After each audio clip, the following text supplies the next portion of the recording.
Bonjour à tous, bonjour, merci d'être connectés. C'est le Pépé, le guide, qui est en direct ce matin. D'où que vous soyez, sentez-vous bien. Vous êtes chez moi, vous êtes chez vous. Et quand on est chez soi, on est détendu, totalement détendu. Donc, nous allons passer quelques minutes à nous écouter, à entendre, à parler. Où que vous soyez, profitez de cette vidéo. Où que vous soyez, embrassez-moi comme je vous embrasse. Qui que vous soyez, détendez-vous, vous ne perdez rien.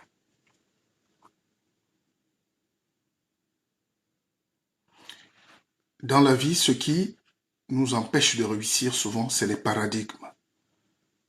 C'est ce qu'on a programmé nous-mêmes dans notre tête, comment on voit le monde. Une fois qu'on a changé de paradigme, une fois qu'on a découvert autre chose, c'est comme quand l'enfant, vous voyez, parfois quand l'enfant émet un petit rot ou une petite flatulence, lui-même il s'effraie. Donc, même l'enfant n'est pas conscient de sa réalité. Il faut qu'il s'effraie lui-même de son propre bruit. Donc, il renaît, il se réinvente. Et un homme qui ne se réinvente pas, il meurt. Un homme qui ne se réinvente pas, meurt. Je suis fier de vous dire ça parce que mes vidéos sont les vidéos les plus partagées, même en cachette. Mes vidéos, dans notre sphère africaine, française, européenne, les colonisés là, c'est inédit, comme me disent beaucoup. Je reçois beaucoup de mails. Vous savez pourquoi? Parce que nous n'avons pas cette culture de la gagne. Quand vous avez été battu, quand vous êtes esclave ou colonisé, vous avez un paradigme de quelqu'un qui est colonisé. Quelqu'un qui ne doit pas féliciter les autres ou se féliciter lui-même, ou quelqu'un qui ne doit pas atteindre la félicité. C'est comme si on a deux vies. On n'a pas de vie. Or, les gens passent toute leur vie à passer à côté de la vie, même de leur propre vie. Notre vie est pourrie tout le temps, par les mêmes. La famille, les amis, le cercle, l'État, tous ces gens-là. C'est pour ça que ceux qui ont lu Proudhon, on va revenir là-dessus, Proudhon a dit dans le temps que la propriété c'est le vol. Mais là c'est un autre sujet. Mais il parlait de ce que toute notre vie, il y a des gens qui veulent nous voler des choses. Même l'État. C'est vrai que quand on n'analyse pas bien, on peut basculer dans l'anarchie. Mais il décrivait à l'époque le fait que l'État s'arroge le droit de vie ou de mort. Pourquoi un pasteur ou un militaire ou un policier ou un politique va venir décider de ta vie? Oui, c'est autant de choses. Moi, vous savez, j'ai une culture américaine quand même, parce que tout ce qu'ils me savent, tout ce qu'ils me connaissent, si vous préférez, mais me savent. Ça veut dire que ceux qui ont touché ma chair, ceux qui m'ont connu, savent que I don't care. J'ai pris cette éducation des Américains. Je regarde tous les milliardaires américains. Je regarde tous les intellectuels américains. Je regarde tous ces gens-là. Mais Warren Buffett, tous ces gens-là ont 90 ans, ils font des vidéos. Comment un milliardaire peut faire des vidéos pour conseiller les autres? Citez-moi en Afrique un seul milliardaire, ou même en France, un milliardaire qui conseille les autres. On n'a pas appris ça. C'est pour ça que quand les gens nous voient en train de donner des exemples, d'essayer d'aider, d'essayer de lancer des appels, d'essayer de... Ce n'est pas qu'on est meilleur, mais c'est qu'on a quand même du vécu. On a de l'expérience. Moi, je suis conférencier depuis l'âge de 5 ans. Ceux qui connaissent ma famille peuvent témoigner. C'est-à-dire, chez moi, c'est moi qui parle. C'est comme ça. Mon grand-père a décidé comme ça. Je parle. Et au fil des temps, j'ai appris à parler. à prendre des initiatives, à dire la vérité, à dire ce que je pense, même si ça m'a éloigné des gens que j'aime. Mais parce qu'il faut dire la vérité. Et deuxième chose que j'apprends des Américains, c'est la patience.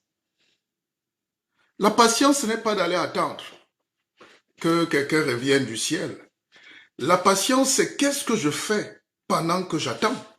Qu'est-ce que je fais de mon temps? C'est ça qu'on appelle la patience. Comment un peuple peut être battu et aller attendre qu'on revienne le sauver? Qui va venir te sauver? Et jusqu'aujourd'hui, on apprend encore ça à nos enfants. Dans nos chapelles, dans les familles, On veut dire aux gens d'attendre. Tu vas attendre quoi? On a une vie. Il faut être patient. Ça, vous ne le savez pas, je suis en train de monter une télévision. Nous sommes en train de monter une télévision. Ça fait 2 ans de patience. Ça fait 3 ans maintenant. Parfois, tu as envie d'abandonner, tu as envie de disparaître, tu as envie de déchirer tout. Et tu dis, waouh, mais pourquoi? Mais pendant que tu attends, qu'est-ce que tu fais? C'est ça la patience. C'est ça.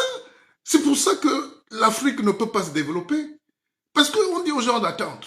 Et ils vont attendre. Alors qu'il y a une réalité parallèle.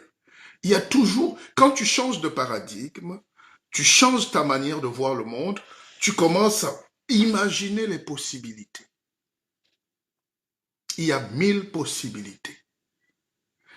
Tous ceux qui ont fait une classe de 6e fort savent que quand on commence à voir l'équation, on commence à mettre X. X là, c'est un inconnu. Et plus le temps avance, plus on va à X au carré. 2 inconnus. 3 inconnus. Après, maintenant, dès qu'on arrive, je pense en 3e, en seconde, je sais peu, on passe à X qui est égal à N inconnus. Donc, les possibilités, c'est-à-dire les inconnus sont infinis. Et la vie est faite d'infini. C'est pour ça que les gens qui sont braqués, ce n'est que les pauvres qui ne travaillent pas ensemble. Hein. Regardez bien. Ah, dans nos familles, moi je suis allé récemment chez moi, j'étais dans mon propre village, en Afrique, là-bas, très loin là où les gens dansent encore sur les arbres, pour rigoler. Il faut quand même dire qu'on avait à l'électricité en 70. Quand je naissais, j'avais à trouver l'électricité. Mon grand-père avait des groupes électrogènes pour alimenter le village. Donc, ce que je disais, c'est que j'ai trouvé 2 familles qui sont unies, qui sont frères, qui sont collés, mais les gens ont mis les barrières.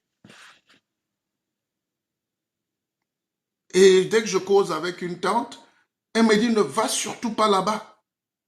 Ces gens-là, je dis non, non, non, non. Écoutez, écoutez, écoutez. Écoutez, vous vous trompez.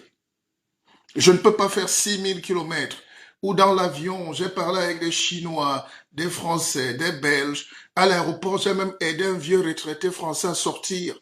J'ai porté ses bagages parce qu'il venait chercher une dulcinée. Et j'arrive dans mon propre village, on me dit ne salue pas tel, ne salue pas tel. Je dis oh, vous vous trompez.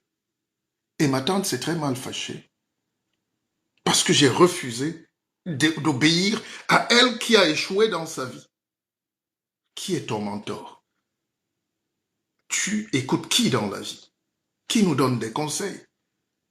Qui nous donne des conseils? Qui est votre mentor? C'est pour ça que quand je fais mes lives, parfois je suis heureux parce que vous êtes là. Et parfois je suis aussi... je me dis, mais est-ce que ces gens... Et puis après, tu vas trouver des gens qui écoutent des choses dont ils sont dans un paradigme. Vous pouvez pas. Il faut les laisser aller jusqu'au mur. De toutes les manières dans la vie, soit tu apprends par la douleur, soit tu apprends par l'expérience. On est d'accord. Aller vers les mentors. Il n'y a pas 2 choses. Et quand vous allez chez le mentor, quand vous allez chez quelqu'un, a toujours un mentor. Parfois, le mentor est même plus pauvre que vous, mais il vous inspire quelque chose. Parfois, vous arrivez chez le mentor, il prend un livre, il vous montre. Parfois, vous arrivez chez le mentor, vous trouvez comment il mange doucement. Donc, nous sommes des bibliothèques que nous laissons aux autres. Et les peuples qui n'ont pas de bibliothèque ne peuvent pas se développer. Alors, j'étais en train de dire, c'est qui votre mentor? Je vous prends un exemple. Je suis allé dans un salon de coiffure de mes frères congolais et déjà quand j'allais là-bas, moi je parle pas, mais les vidéos, tout le monde, même les chefs d'étage, quand tu te lèves le matin, tu fais quoi? Hein? Tu vas sur WhatsApp, tu regardes Facebook, n'est-ce pas? Donc tout le monde a envie d'être connecté aujourd'hui, même dans les villages. Même les grands-mères sont sur WhatsApp. Alors, je vous dis donc ça parce que la vie n'est pas un jeu. J'entre dans le salon de coiffure où je vais depuis quelque temps et j'arrive, mon coiffeur habituel. Déjà, la première bonne chose, c'est que quand je suis arrivé, ils ont baissé le volume de leur musique chrétienne. Là. Jésus-Christ, Aza, Loba, Lobate, Aza, tout ça, ils mettent du bruit, c'est un bruit pas possible. Et j'avais dit au monsieur, mais vous pouvez garder votre musique. Je suis pas contre la venue de Jésus-Christ sur terre, mais ça, il n'a pas aussi dit de casser nos oreilles, quoi. Nous, baisser. Donc, quand j'arrive, les gars baissent déjà le volume. Je dis, OK, ils ont déjà appris quelque chose. Deuxième chose, mon coiffeur habituel est en train de coiffer quelqu'un et puis je pense qu'il y a une file d'attente et puis il y a un autre coiffeur qui me dit, messieurs les guides, asseyez-vous. Il me coiffe, je paye et dès que je veux partir, je dis au revoir à l'autre, il me dit, il n'est pas content. Comment j'arrive dans le salon et puis je vais me coiffer chez quelqu'un d'autre.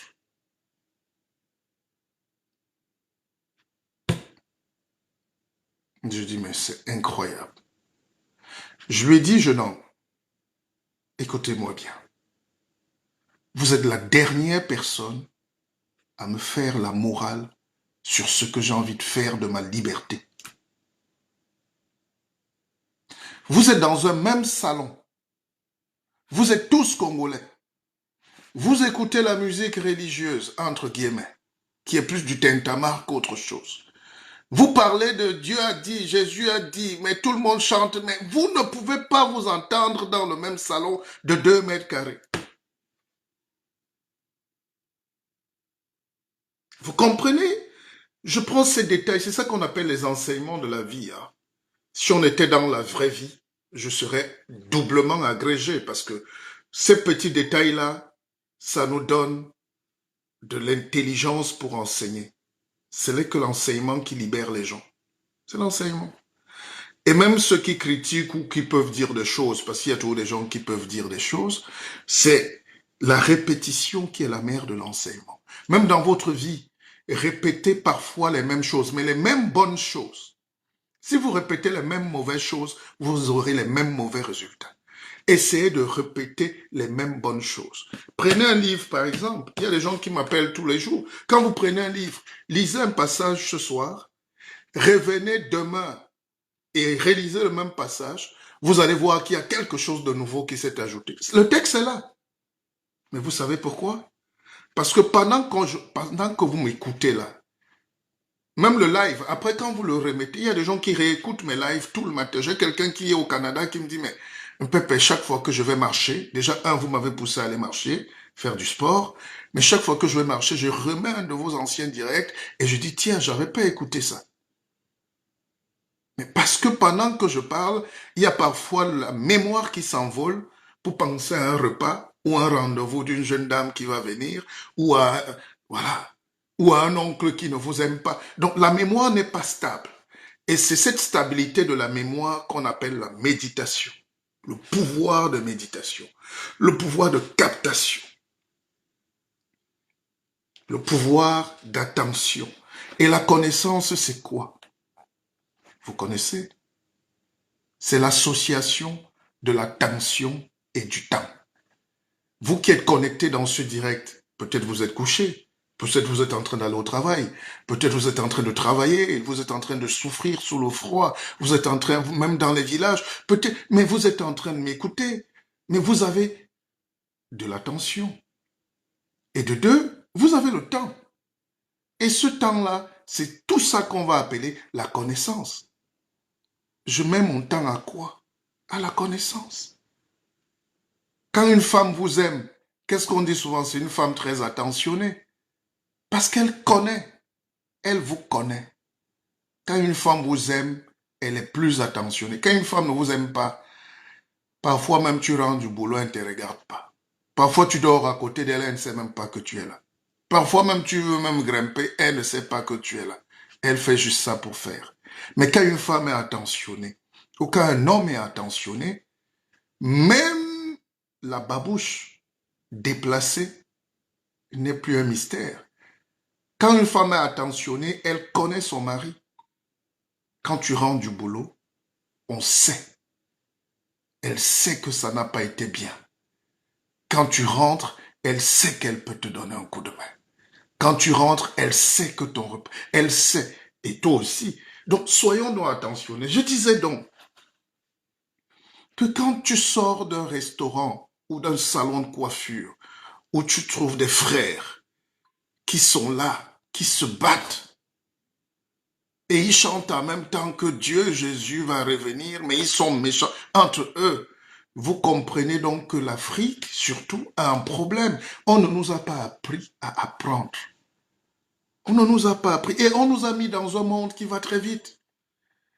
Vous voyez, il y a une jeune dame qu'on lynche sur les réseaux sociaux. Elle vient d'arriver en France. Et comme ici, dans cette France souvent très conservatrice et raciste, un peu sur les bords, un peu. Cette France des médias, des gens qui sont intelligents. Les gens qui sont intelligents veulent toujours un homme bête à côté d'eux. C'est ce qu'on appelle le dîner de con en France. Donc, dans ce radiophonique, dans cette symphonique radiophonique de con et de con, on veut toujours prendre le con. Et le con, c'est toujours le nègre. Le Chinois ne peut pas aller s'asseoir pour insulter un Chinois. Il n'a pas le temps. Vous ne verrez jamais un Indien aller s'asseoir pour débattre même sur pourquoi l'Indien. Mais on sait qu'il y a des gens fragiles parmi vous. Et on va prendre la schizophrène du coin et on l'expose et on la broie et on la tue. Et son peuple qui doit même la soutenir continue aussi à la lyncher alors qu'elle est victime en réalité d'un système de domination d'une classe sur une autre. C'est les manipulateurs qui l'ont amenée là. Ce n'est pas elle-même qui s'est amenée là. On sait que l'enfant est fragile. On sait qu'elle ne connaît même pas le pays où elle vit. Elle n'a pas le temps. Elle n'a pas encore appris. Et c'est ça. Et on l'expose, on lui donne la parole. Là où même les agrégés noirs n'ont pas la parole. On ne donne pas la parole aux plus grands savants noirs dans un pays.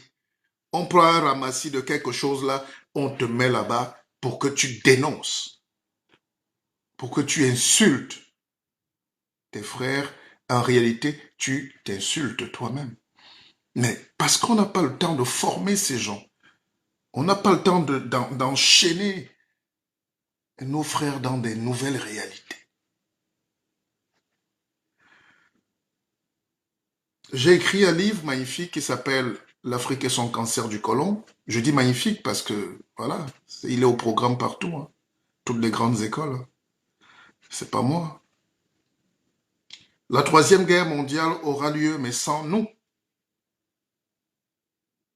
Tous les jours, les enfants font des thèses ici, du Canada, de partout, ils m'écrivent. Donc, les gens dans la vie donc, vont broyer les plus faibles. Les gens dans la vie vont broyer les plus pauvres. Le plus pauvre, c'est pas celui qui n'a pas l'argent. La preuve, tout le monde travaille, tout le monde fait quelque chose. Parfois même les gens ont beaucoup d'argent, mais la pauvreté augmente. Elle est mentale. Elle est mentale. La pauvreté, c'est comme les mentales. Vous savez, hein? C'est un fromage très bien ici en France, mais qui a beaucoup de trous. Donc dans ta tête, là, on constate qu'il y a beaucoup de failles, beaucoup de trous. Et là, on verse juste de la boue, de la boue, de la boue. Et c'est ces choses-là qui nous retardent. C'est ces choses-là qui font qu'on passe le temps à nous faire la guerre. Tout le monde a eu la vidéo de cette fille qui insulte disons, son continent, les Noirs et tout ça. Mais personne n'a cherché à comprendre quel est le rôle qu'on lui a donné et pourquoi elle en est arrivée là. Et avec le recul, je dis, non, il faut peut-être l'aider. C'est comme ça que nous sommes programmés. Vous savez, pour que je n'oublie pas, parce que je parlais de l'égoïsme tout à l'heure des Africains, des Noirs, qu'ils soient ou à Dubaï ou au Canada, nous laissons souffrir nos frères parce que nous n'aidons pas. Nous ne donnons pas la connaissance que nous, on a pu avoir. C'est pour ça que chez nous, vous allez trouver des gens bien. Il est même allé à l'école, il est diplômé, mais à la fin, soit il est chômeur, soit il veut la carte du parti politique pour exister, soit il oublie même pourquoi il est. Et à la fin, il n'est pas un homme construit. Un homme construit, c'est un homme qui marche debout, qui a la liberté de dire. Et surtout d'oser dire la vérité. Dites toujours ce que vous pensez. Vous savez que l'esclave ne sait pas dire ce qu'il pense. Il va essayer de tout faire pour dire ce que pense le maître ou ce que aimerait entendre le maître. Mais quand tu es libre, même dans ta petite parcelle, même dans ta petite maison inclinée, vous n'avez pas le temps. J'ai un frère qui est ministre et au village, il fait une réception et puis il y a ses voisins d'en face, des gens du village, qui habitent des maisons inclinées. Et on vient leur dire, le ministre vous appelle, il vous convie à sa réception. Les gars ont des petites culottes bleues déchirées, ils ont un petit verre de matango et ils disent, on ne parle pas là-bas. Parce que ce monsieur est méchant. C'est un égoïste. Il veut aller montrer avec les caméras qu'il a réuni tout le village, qu'il est aimé et tout, et les images vont monter à Yaoundé ou je sais pas où, et il sera renommé demain parce qu'il peut nous mobiliser. Il n'est pas notre porte-parole. Expliquez-moi pourquoi il a une maison de 10 étages, une clôture de 3 hectares, et il n'arrive pas à mettre même un simple petit goudron, ou à rembler, ou à nous aider même à mettre les tôles sur les maisons des grands-mères, mais ils veulent qu'on aille célébrer sa nomination ou sa réussite. C'est des manières de voir, mais au moins, j'ai compris ce jour-là qu'il y a des gens qui disent la vérité aux autres. Plus vous dites la vérité, plus vous êtes libérés et plus vous êtes heureux. Dites la vérité dans votre famille. Dites la vérité même à vos enfants. Dites la vérité à vos frères et sœurs qui vous détruisent, qui mal parlent, qui médisent de vous. Dites-leur la vérité. Dites la vérité à vos collègues. C'est comme ça que vous gagnerez le respect. Moi, à l'époque, j'étais cadre dans la communication ici en France et les amis savaient que je ne bois pas de café. Je m'étais interdit d'aller boire le café avec des gens qui profitaient de votre dos tourné pour médire de tout le monde. Donc, ceux qui étaient là à la machine à café, c'était pour médire de ceux qui ne sont pas là. Et j'ai compris, mais pourquoi moi, je n'ai pas le temps de venir médire des gens parce qu'ils ne sont pas là. Donc, chaque fois que je ne suis pas là, qu'est-ce qui se passe quand je ne suis pas là?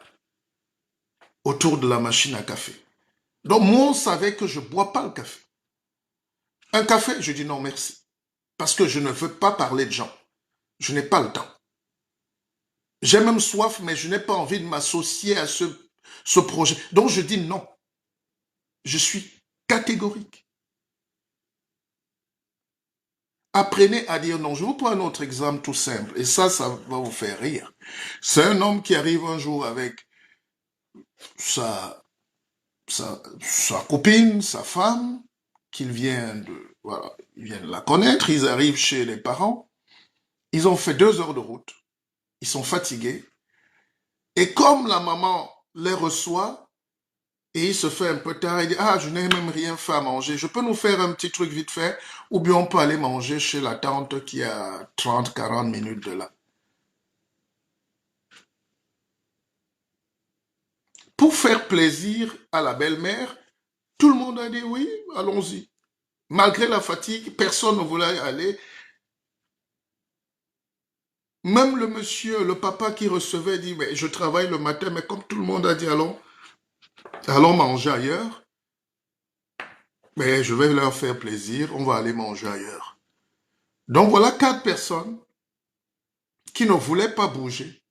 Chacun ne voulait pas dire que je ne veux pas. Chacun croyant faire plaisir, chacun voulant suivre ce que l'autre veut forcément, ça a mené à ce que toute une famille se déplace pour aller faire 1 heure de route de plus et trouver même que la personne chez qui on allait n'est pas là, n'a pas aussi fait à manger. Ça vous donne donc l'idée que dites non, je suis fatigué. Et nos femmes aussi savent parfois nous dire ça. Les femmes ou les autres, enfin un homme ne doit pas dire ça, mais la femme dit toujours, chérie, je suis fatigué. Mais c'est la manière de dire. Dire la vérité, mais avec de la manière. Et c'est cette manière-là qu'on appelle la rhétorique, l'art. Et cet art-là, ça ne se ramasse pas au bord de la rue, ça se passe en écoutant ceux qui savent, ça se passe en écoutant ceux qui connaissent, ça se passe en écoutant un livre, en lisant un livre audio. Ça se passe, il faut apprendre. Qu'on ne vous mente pas, il faut apprendre. Vous savez, quand je regarde la politique, beaucoup me disent, mais Pépé, 2025, qu'est-ce qui se passe? Pourquoi t'as pas? Je dis, calmez-vous. Vous ignorez aussi une chose, on a dit la patience. La patience, n'est pas d'aller attendre et de croiser les bras. C'est qu'est-ce que tu fais pendant que tu attends. Je connais des gens qui attendent des nominations depuis 25 ans. Les cheveux blancs ont déjà envahi la tête. Les costumes sont déjà tout déchirés. Il attend depuis 25 ans. Non, entre-temps, qu'est-ce que tu fais? Je fais gagner aussi les gens. Je partage du savoir. Je donne. J'enseigne. Et même si ce que j'attendais n'arrive pas patiemment demain, j'aurais au moins gagné du temps. J'aurais été serviable. J'aurais été au service des autres. J'aurais porté mon identité. J'aurais porté mon nom et laissé ma trace. La vie, c'est ça. Vous, quelle est la trace que vous allez laisser? Quelle est la trace que vous pouvez laisser dans la vie? Ce n'est pas la fortune et le pouvoir que vous avez maintenant qui vous donne la force. Non. Vous pouvez peut-être laisser une descendance qui est totalement défroquée et folle, malade. Et là, on va parler des lois de la nature. Tout le monde les connaît. Tout le monde les répète. Comme il y a des atouts dans les statuts, vous tous vous êtes au courant. N'est-ce pas? On finit toujours par payer. Dieu existe et Dieu, c'est la meilleure des justices. Il vous fait toujours payer. Et il y a des gens qui préfèrent que c'est leurs enfants qui portent la folie. Lui, il vit. Il dérange les autres.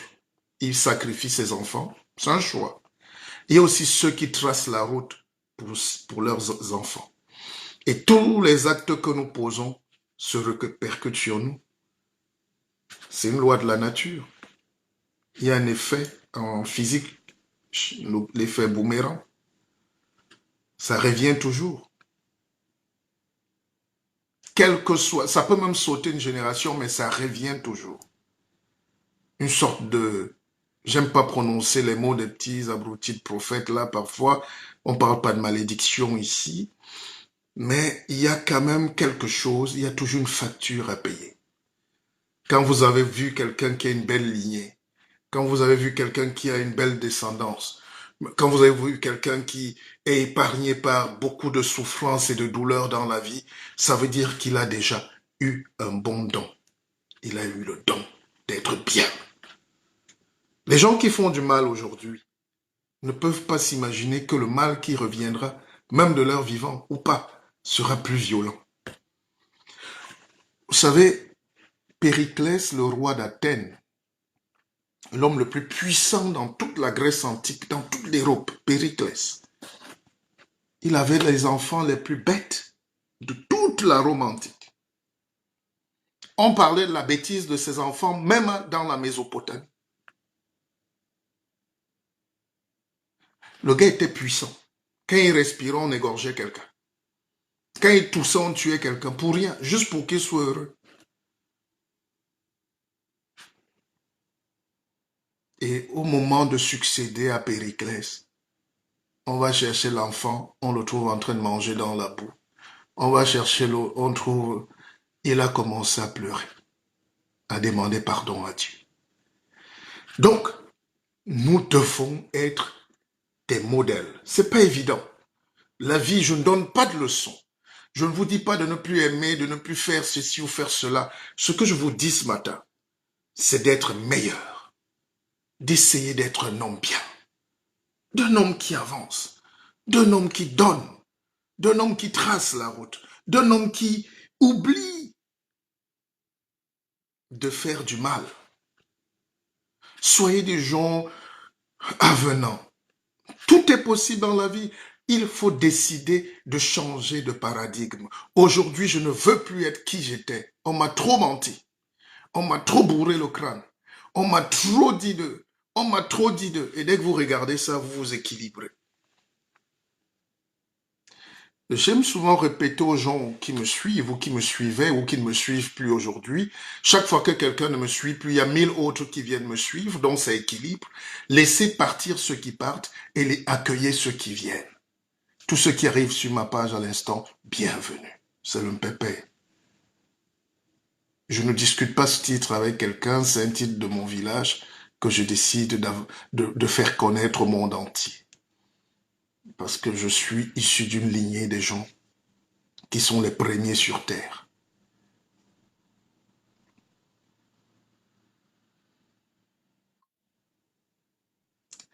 Est-ce que ce direct vous fait du bien? On va partir. J'ai beaucoup de rendez-vous ce matin. Est-ce que ce direct vous fait du bien?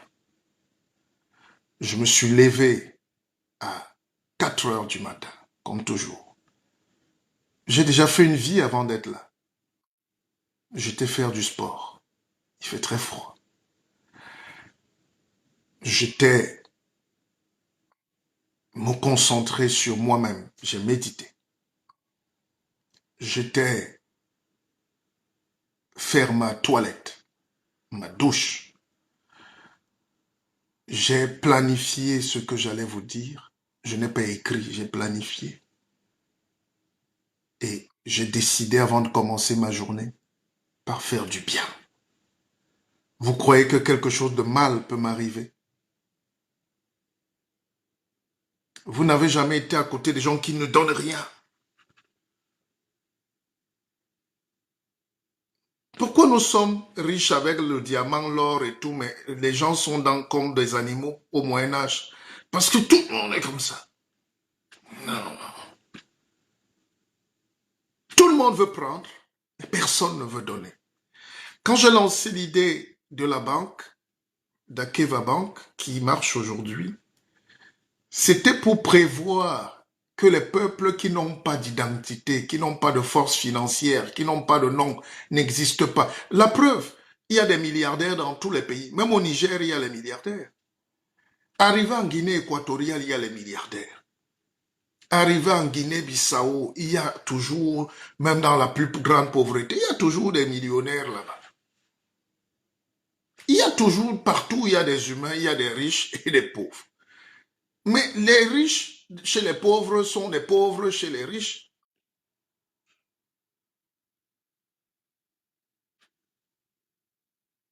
Les riches sont partout sur terre. Mais un riche des pauvres est le pauvre des pauvres aussi, même quand il est riche. Parce que la richesse, en réalité, c'est un état de conscience supérieur. Ce n'est pas le nombre de billets qu'il y a dans votre poche. Vous savez, je suis issu d'une famille où on comptait 150 millions par soir. Pas moi, mais mes grands-parents. C'est facile, hein? Pour vous, ça peut être étonnant, mais pour les grands commerçants, vous savez que mon père était un protestant, catéchiste, pasteur et homme d'affaires. Les protestants savent qu'il faut travailler. Généralement, les catholiques savent qu'il faut tout, il faut laisser que Dieu vienne. Et voilà, c'est pour ça qu'il y a eu cette protestation. Hein, ça s'appelle la Saint-Barthélemy où il y a eu le massacre des... Bon, bref. C'était pour vous dire que mon grand-père était un homme très pointilleux dans la religion, mais surtout c'était aussi un homme d'affaires, un travailleur, un ouvrier, un planteur, et il avait le commerce. Et quand vous avez 10 camions qui vous chargent des tonnes de boissons pour libérer une zone enclavée ou toute une région, un chargement de camions à l'époque, c'est dans les 25-30 millions. Donc, il suffit d'avoir juste 5 ou 10 camions, vous faites le chiffre. Il suffit aussi de collecter. Donc, c'est pas, aujourd'hui, ça peut paraître grand, mais c'est comme ça. Alors, ce que je veux dire, c'est que nous sommes pauvres parce que nous ne savons pas lever les fonds. L'homme est une énergie et l'argent est l'énergie. Dieu est énergie. Il y a, il y a un chercheur, un savant russe qui avait fait en 1926 une photographie sur l'énergie humaine. C'est-à-dire, si on me filme là maintenant, vous allez voir comment il y a la lumière autour de moi. Il y a une énergie qui sort. La parole est une énergie. Les bras, c'est une énergie corporelle, une énergie cynique. Tout est énergie sur Terre. Et le premier module aujourd'hui d'un monde qui se transforme, c'est l'énergie financière. Et l'énergie financière vient avec l'énergie spirituelle. Celui qui n'a pas l'énergie spirituelle ne peut pas avoir l'énergie financière. C'est pour ça que les peuples spirituels ne peuvent pas être pauvres. Ils ont compris, n'est-ce pas? Ils ont compris comment on donne la puissance. Donc l'énergie que j'envoie là, et que tu m'envoies la même énergie, et que nous sommes 1 million à avoir l'énergie, d'ailleurs ceux qui lisent bien la Bible vous diront, hein, enfin, nous on n'a pas besoin de la lire pour comprendre la vie, puisqu'on l'a déjà lu, et on a lu aussi autre chose. On ne vient jamais condamner. Moi, je condamne pas les croyances des gens. Ça vaut pas la peine. Vous allez perdre votre temps. Essayez plutôt de ramener les gens. Il faut pas exclure les gens. C'est pour ça que parfois je comprends quelqu'un de dogmatique, les bornés là-dedans. Je les écoute et après j'essaye d'ouvrir le paradigme, là, de changer ta tête. Les jeunes parlent aujourd'hui de mindset. Mindset. Mais en réalité, on est bloqué. We have a criminal mindset. Incremental. Incremental, yeah. Les anglophones disent incremental. On nous a fait des mauvaises photocopies. On nous a appris à vivre dans une réalité qui n'existe pas. Mais celui qui veut qu'on n'ait pas la vraie vie, vous l'aube toujours. Celui qui ne veut pas que vous soyez grand. Vous savez, quand les riches mangent entre eux, j'ai grandi dans une famille où j'avais un tonton qui était un haut dignitaire, diplômé de l'ENA ici, à Paris, l'un des premiers. C'est monsieur qui mettait les gants pour saluer les gens. Et il y a beaucoup de nègres comme ça qui sont supérieurs aux autres nègres. Leur supériorité, ce n'est pas pour aller conquérir le monde, c'est juste pour être au niveau du blanc. Et leur supériorité, c'est pour écraser les Simbici en bas, dont les esclaves, qui sont parfois leurs neveux, leurs nièces, leurs frères, leurs tantes, leurs sœurs. C'est pour ça que le noir a des problèmes de dichotomie mentale. Il veut aller très loin dans l'éducation, aller peut-être prendre, mais c'est pour rentrer écraser ses propres frères. Oh, regardez comment le monde s'est libéré. Ceux qui sont venus prendre chez les Juifs, c'était pour rentrer avec le rêve de créer l'État d'Israël en 1948 avec Ben Gourion. Pourquoi créer un État juif? C'est pour que tous les Juifs errants de la terre viennent se ressourcer.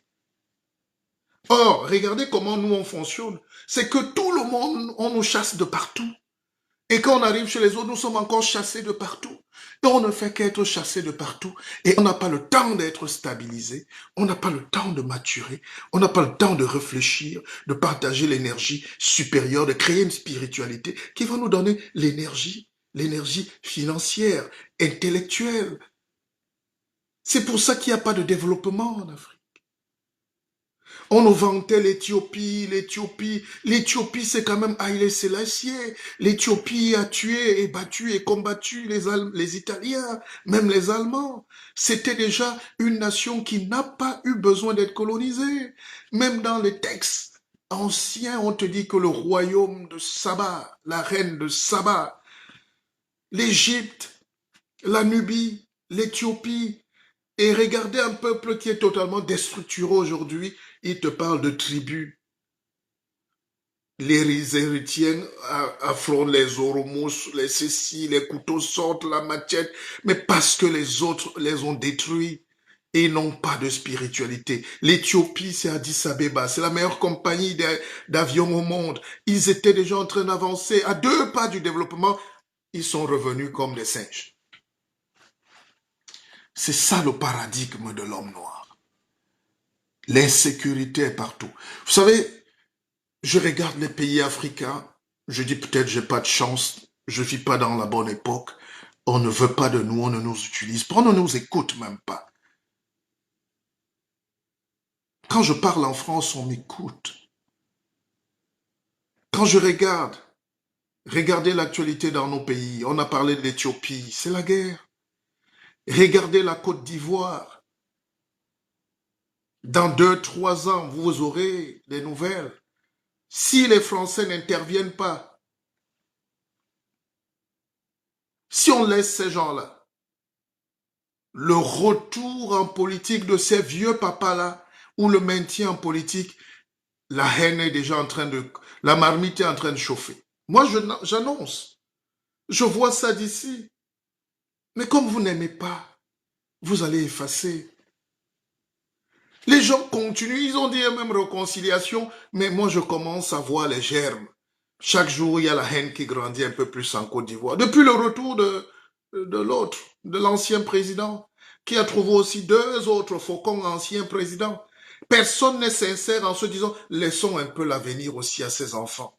Laissons aussi la chance à autre chose. Chacun revient là, les yeux gonflés de haine. Ils jouent les malins, mais ils sont en train de s'aimer. La même chose qui a amené la même guerre il y a 10 ans, il y a 20 ans. Quand vous regardez, le Sénégal hier était à 2 doigts de la guerre civile. Le Sénégal, il y a un type qui s'appelle Biaz, Barthélemy, qui veut être maire de Dakar. Et les élections au Sénégal, c'est dans quelques jours, présidentielles.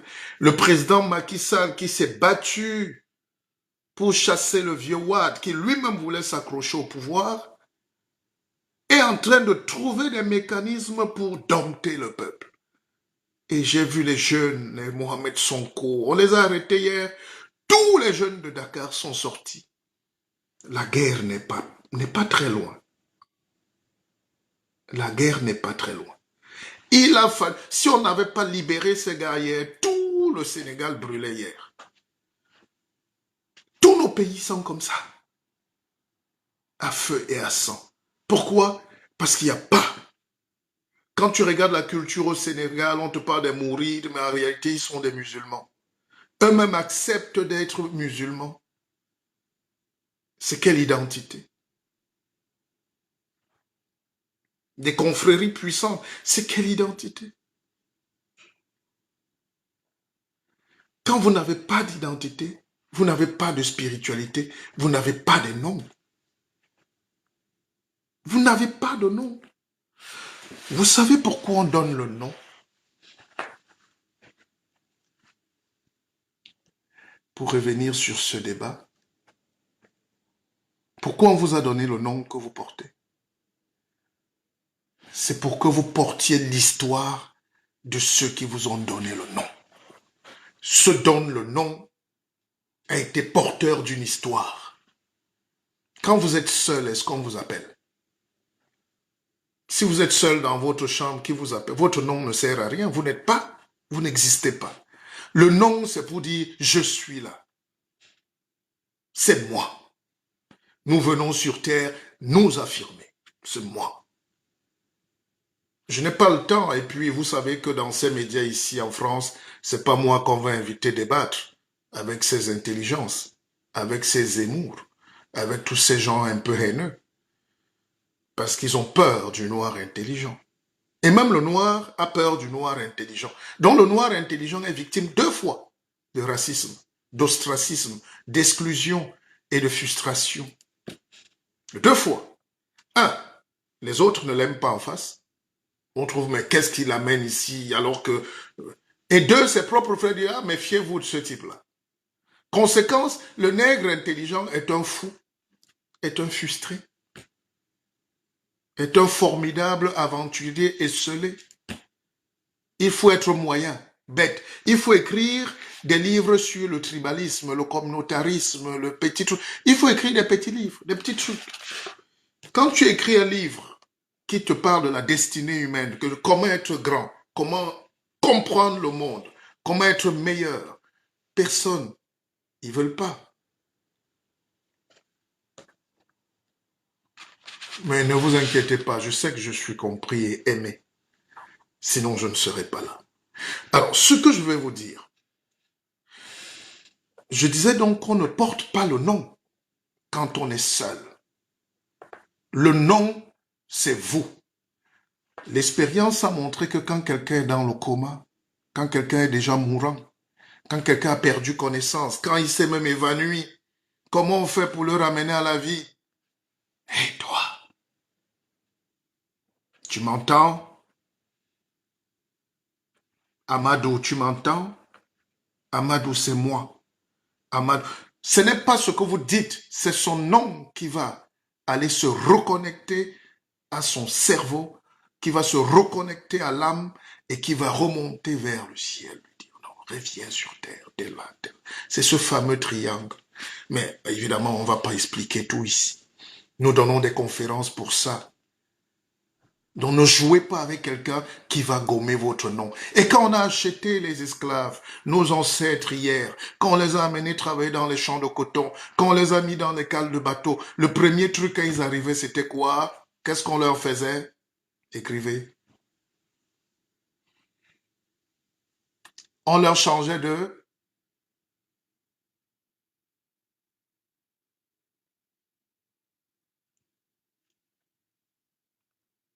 Écrivez. J'espère que vous avez partagé ce direct. Il y avait castré. De nom, évidemment. Ah. Dès qu'on t'a changé ton nom, on t'a tué. C'est pour ça que parfois, il y a beaucoup de nos frères des îles là et tout, ils ne comprennent pas la réalité. Ils voient un autre noir, ils disent, je ne suis pas ton frère. Moi je suis français, moi je suis entier, moi je suis ceci. En réalité, il ne sait pas qui il est. Il faut pardonner. C'est à nous de leur dire non. Ton problème, c'est qu'on t'a changé de nom. On a tué ton identité. On a tué ta spiritualité. On t'a transformé en paille. Homme de paille. Il y a un joueur que j'aime beaucoup qui s'appelle Memphis de paille. Le général en paille. Donc, on te change d'identité. Et qu'est-ce qui arrive au peuple colonisé? On a changé l'heure. Vous trouvez un pays qui s'appelle ceci. On dit que c'est un pays de crevettes. Un pays de crevettes.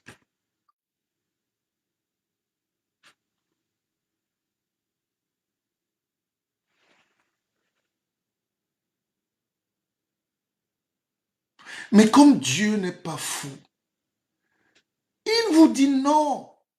Quand vous appelez un pays comme le Cameroun pays de crevettes, parce qu'il y a les crevettes, non, c'est un pays de Kama. Peut-être si on laisse, il y a toujours deux définitions. Il y a même deux ou plusieurs définitions.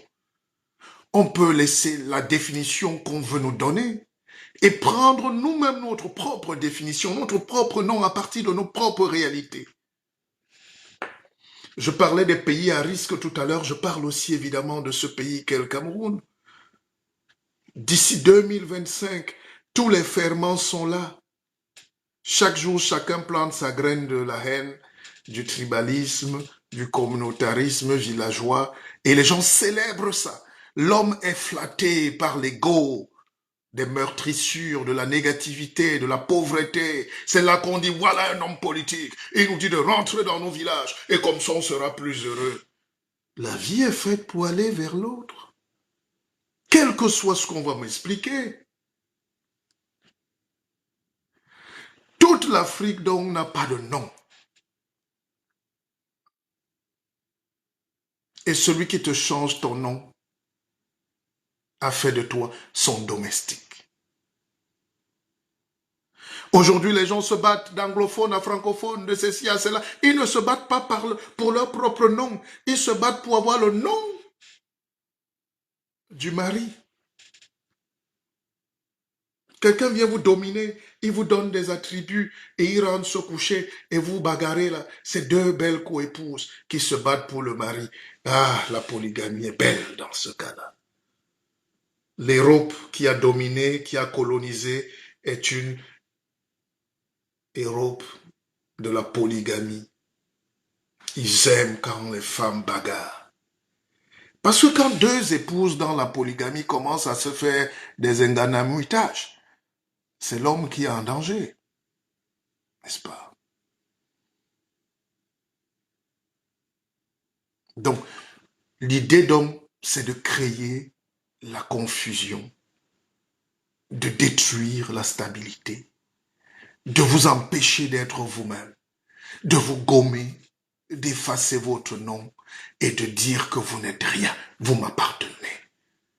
J'avais un ami, un très bel ami qui s'appelait Christian Marie Rose. Il venait des îles.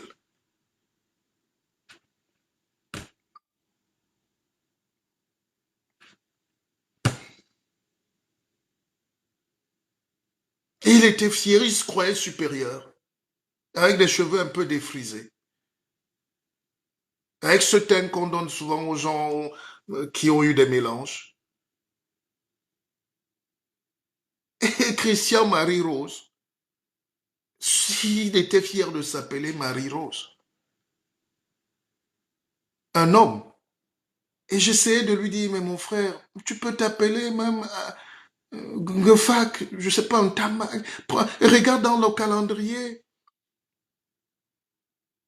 Regarde dans le tableau des noms africains. Prends un nom. Rentre chez toi. Les Juifs le font. Nos frères juifs, avec qui on a partagé beaucoup d'années dans l'histoire égyptienne, même les Juifs qui étaient nos esclaves en Égypte, ont gardé leur nom.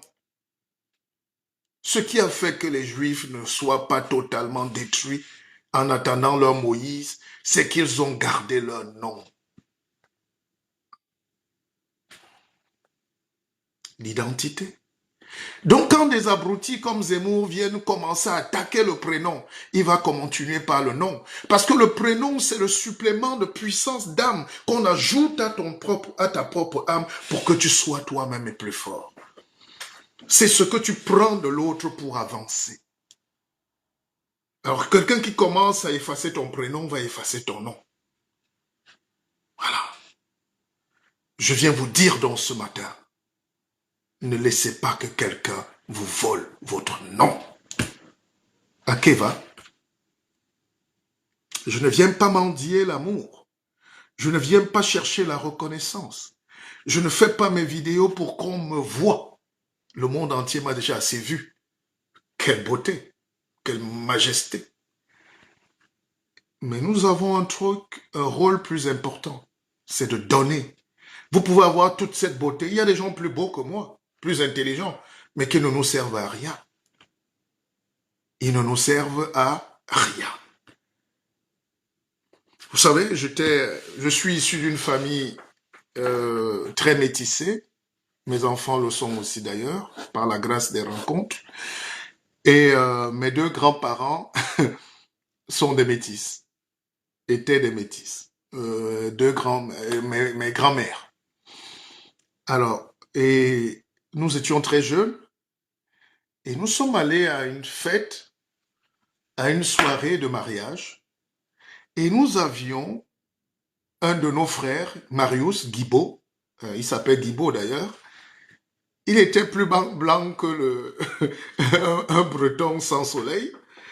Et nous sommes arrivés dans cette soirée de mes autres cousins qui sont aussi métis, le papa était un grand général à l'époque et tout, un des particuliers du président là-bas. Et nous, on nous a mis très loin à l'écart. C'est une soirée où il y avait que des gens métis, et que des blancs, et que des métis. Vous savez, en Afrique, ça joue encore. Et bon, on était jeunes. Mais nous avions la chance d'avoir Marius Guibault, le cousin, sur notre table.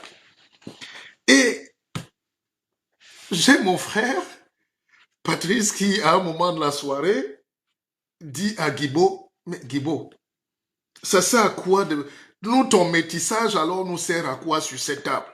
Voilà les filles, toutes les belles filles vont là-bas, les services, on ne nous voit pas. Toi, ton métis, tu nous sers à quoi, Guibault? Et ça avait très mal. Bon, ça fait rire, on était des gamins. Mais c'était pour dire que, à quoi ça sert d'être, de ne pas savoir tirer avantage de ta beauté. Et Guibault était très beau. Guibault avait des beaux cheveux longs. Il était tout... Mais malgré ça, on nous a mis au coin et au fond. Et tous les autres métis supérieurs étaient là. Et on s'est dit, mais comment, mais Guibault, toi, tu nous sers à quoi sur cette table? Si, même quand le service passe, touche au moins tes cheveux, sers-toi de ta beauté, Guibault. J'espère que vous avez, mais c'était pour se détendre en réalité. Donc, ce n'est pas ce que nous sommes qui fait de nous des grands, c'est ce que nous donnons qui fait de nous des grands. Je connais des gens, j'ai des amis milliardaires qui gagnent énormément, j'ai des amis partout mais ils sont tellement rongés par la haine, l'égoïsme, ils partagent pas, même un forage. Vous savez pourquoi cette année j'ai dit stop? Malgré cela, les gens, parce qu'on va partir, les gens continuent de m'écrire, Pépé, non, continue où il n'y a pas l'opération de Noël et tout, des enfants. Je dis, vous vous êtes assez moqués de moi. J'arrête pas parce que vous vous moquez de moi, j'arrête parce que ça me bouffe de l'énergie, mais je l'ai toujours fait avec ou sans vous. Et si cette année on ne le fait pas, c'est pas grave. Les gens me disent non, Pépé, nous on va te donner et puis tu vas coordonner. Je dis ah ben, dans ce cas vous donnez et publiquement vous écrivez ce que vous avez donné, on donnera à une association directe. Je pense que je serai au Cameroun. Et on va aller donner à ces gens, à une association qui va donner. Je n'ai plus moi la force, matin, midi, soir, de venir supplier, donner 1 € pour les enfants et orphelins au nord-ouest, sud-ouest, des orphelins à Yaoundé, au village. Ça me fatigue. Vous pouvez pas vous rendre compte. Je suis patient, mais nous ne pouvons pas faire la même chose tout le temps. Donc, ceux qui veulent qu'on continue une action de grâce, une action symbolique pour les jeunes, à travers notre association Akeva, vous le faites et vous déclarez vous-même ce que vous donnez. On fait le bilan, j'arrive, on donne l'enveloppe directement peut-être à la prison, aux femmes en prison, aux enfants. Ils font eux-mêmes. On ne va plus s'occuper de la nourriture, des choses directes qui nous bouffent l'énergie. On peut donner une aide conséquente sur place. Ça aide. Parce que les gens qui nous découragent, à la fin, eux-mêmes ne font rien. Les gens qui vous cassent le sucre sur le dos quand vous faites une bonne action, c'est eux qui ne font jamais rien. Mais ils sont énervés que vous êtes là. Et comme on est fatigué, on a pris beaucoup de coups. Vous êtes témoin, j'ai fait en une année plus de 1000 vidéos,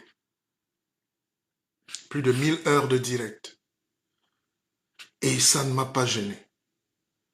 Je n'ai peut-être pas gagné en argent, mais chaque fois que je passe, je trouve quelqu'un qui est démoli, qui me dit, Pépé, avant je mettais 2 mains sur la joue, maintenant je mets une seule main. Je dis, même la main l'enlève. Commence aussi à marcher comme un homme. Va affronter ton destin. Tu n'es pas fini. Et si ce message vous a aidé quelque part, moi je suis heureux. Et partagez-le. La vraie spiritualité, c'est ce qui nous rapporte à la grandeur de Dieu. Ce n'est pas ce qui nous conduit chez un petit gourou qui dit après qu'il vous marmaille, qui vous escroquent, ils vous insultent, il est méchant, ils sont grossiers, ils sont vulgaires, mais c'est ça que vous aimez. Il y a une Afrique qui est très médiocre. Et si on a été esclave ou si on est colonisé, si on est décolonisé mais battu aujourd'hui, c'est parce qu'on est médiocre. Et ça me fait très mal. Je me dis, comment on fait pour être aussi médiocre? Quand vous regardez les hommes politiques parler, vous dites c'est pas possible. Quand vous regardez les hommes religieux qui sont les complices des hommes politiques, parce que le même but, c'est d'endormir le peuple, le piller, le déshabiller, le dépouiller, vous dites pourquoi on est si médiocre? Des gens qui méritent même pas la prison en Europe sont des pasteurs et apôtres en Afrique. Des gens c'est des gens qui méritent juste la psychiatrie. C'est-à-dire que dès que tu arrives à Roissy, on t'interne d'abord. C'est eux qui sont nos pasteurs, nos prêtres, nos évêques. Et ils font des lives, ils ont 110 000 vues. C'est pas une guerre de vues. C'est la qualité de la vue. Qui vous voit? Vous plongez les gens dans le brouillard. Les gens qui parlent de politique aujourd'hui, qui occupent la scène politique, vous écoutez leur niveau. Et les gens les suivent. Ils ont des partis politiques, sans idéologie. La seule idéologie, c'est le tribalisme, mais ils maquillent juste un peu. Quand tu les laisses au pouvoir, la guerre civile éclate. C'est ça l'Afrique aujourd'hui. Et les Européens, les Américains, c'est du pain béni pour eux. Ils savent que ces gens sont médiocres. Ils savent que la guerre, on vous prépare votre bonne guerre, on emballe, on te la donne. Parce que tu n'as pas de nom. Ok, le prochain livre est en travail d'édition. J'ose croire que ce sera un autre grand moment d'érudition. Et vous pouvez le précommander comme beaucoup le font là. Félicité. Vous pouvez déjà le prendre. C'est comme ça qu'on crée l'économie aussi des valeurs. Si je suis utile pour vous, soyez utile aussi pour moi. Et pour vous aussi, que ce livre soit utile. Et ceux qui veulent, il y a quelqu'un qui m'a demandé là, est-ce que Pépé, tes livres, les livres sont là, hein? Donc vous pouvez les commander, ça ne change pas. Nous avons recommencé nos sessions de coaching et de formation. On n'est rien sans la formation, on n'est rien sans le développement, on n'est rien sans cette conscience. Malheureusement, moi je fais pas des vidéos pour dire aux gens d'ouvrir les poulaillers, les porcheries, les boutiques à 100 000. Chacun sait ce qu'il veut faire. L'importance dans la vie, c'est de savoir qui on est et où on va. Même quand on voulait faire une affaire, le paradigme c'est ça. On revient là-dessus ce matin. Ce n'est pas ce que vous allez faire qui est important. On n'a pas besoin de vous dire, vous tous qui êtes connectés là, comment je vais venir vous dire d'aller faire le poulailler? Est-ce que c'est ça que vous voulez faire si vous êtes dans le domaine de la santé? Par contre, je dois vous donner les armes pour dire, si tu veux créer, voilà ce qu'il faut faire. Voilà comment on procède. C'est ça qu'on appelle le management. Quand je vois des jeunes qui viennent là, parfois c'est lui-même qui veut créer la porcherie et il veut prendre votre argent pour aller créer sa porcherie. Il dit qu'il vous conseille pour la porcherie, mais lui-même a une plus grande porcherie que vous. Il est votre adversaire. Est-ce que votre adversaire peut vous conseiller? Non, réfléchissez un peu. Imaginons, moi j'ai des taxis. Et moi je viens vous dire, voici comment faire pour avoir des taxis. Vous allez me croire? On a les taxis, on est même dans la même ville. Je suis à Paris, j'ai 10 taxis. Au Cameroun, j'en ai eu. D'accord? Écoutez comment les Africains, vous vous laissez parfois berner par la bêtise. Les gens, les petits étudiants hier, ils n'ont pas eu le temps d'apprendre. Ils veulent déjà jouer les professeurs quand ils veulent s'enrichir. C'est pas interdit. Mais il faut pas le faire sur le dos des gens. Moi, j'ai des taxis. Je vous conseille d'acheter le taxi, moi-même en achetant 2 taxis. Et à la fin, nous aurons 1000 taxis dans la ville. Et qui est concurrent des 2 autres taxis? C'est moi qui te disais d'acheter le taxi. Et en concurrence, qu'est-ce qu'on fait? On essaie de tuer l'autre. C'est pour ça que les gens se contredisent. Il dit quelque chose aujourd'hui, après vous découvrez qu'il n'a pas dit ça. En réalité, pour vous aider. C'était pour vous entraîner dans un domaine, pour vous faire échouer. Et il n'est pas là. Quand un taxi tombe en panne, quand le chauffeur fuit avec la recette, quand la police vous dérange, ce n'est pas lui qui intervient. Il dit, c'est pas moi, je voulais juste vous dire comment avoir vos taxis. Pourquoi tu es qui pour me dire d'avoir le taxi?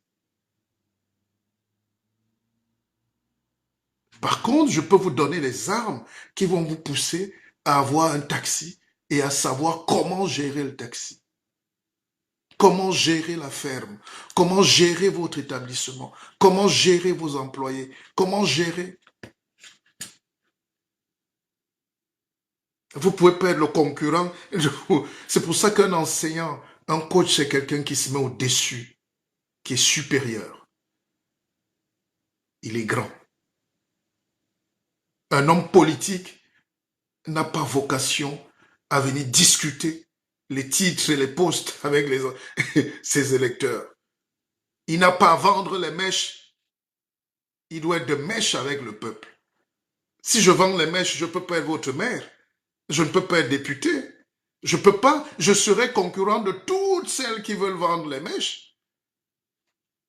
Et je serai donc de mèche avec tous vous, les adversaires de ceux qui vendent les mèches. Pour qu'il n'y ait personne d'autre qui vende les mèches, puisqu'on est dans la loi commerciale. Comment je veux encore... Et si je dois voter une loi à l'Assemblée nationale, ce sera pour que personne d'autre n'importe les mèches ou le poisson. Je connais des pays où il y a un seul type qui a payé tout pour être à l'Assemblée nationale et il veut être le seul importateur de poissons d'un pays. Qui n'a pas besoin d'importer le poisson, mais qui a la mer. Il n'investit pas pour les bateaux de pêche, mais il investit pour importer le poisson pourri et il fait voter les lois en corrompant les gens. C'est ça qu'on appelle l'ignorance en Afrique. Que Dieu nous pardonne. Allez, j'allais dire bon dimanche, tellement je suis fier d'avoir fait ce live ce matin. Il fallait que je vous le dise. Allez, continuez bien vos routes. Moi, j'ai rendez-vous dans 1h30 à Paris, sur Paris. Ceux qui veulent m'avoir, vous pouvez m'écrire ou m'appeler. Je suis là pour vous donner des conseils qui vous sauveront la vie. Que Dieu nous aide. Akiva.